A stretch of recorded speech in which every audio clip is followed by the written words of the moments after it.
Daily Devotionals for September 29th. Today's scripture reading will be Mark 4, verses 23 and 24. And today I'm going to read out of the Amplified. If any man has ears to hear, let him be listening, and let him perceive and comprehend. And Jesus said to them, be careful what you are hearing.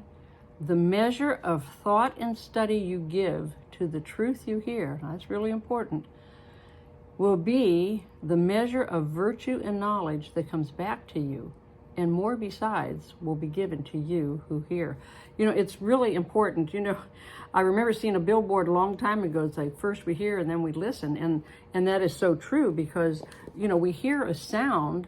Hearing it is perceiving that sound, like you can hear a train whistle. But then what do you do when you hear it? If you're smart, you're going to stop and look to see if a train is coming, right? You don't want to cross the tracks.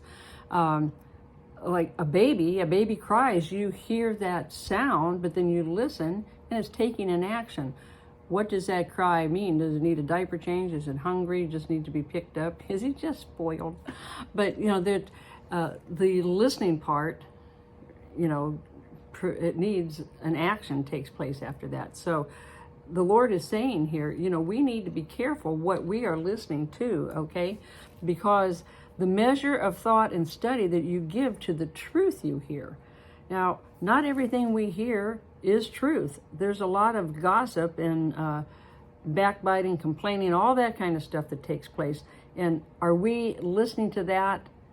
Are we hear it, but do we respond to it? Okay?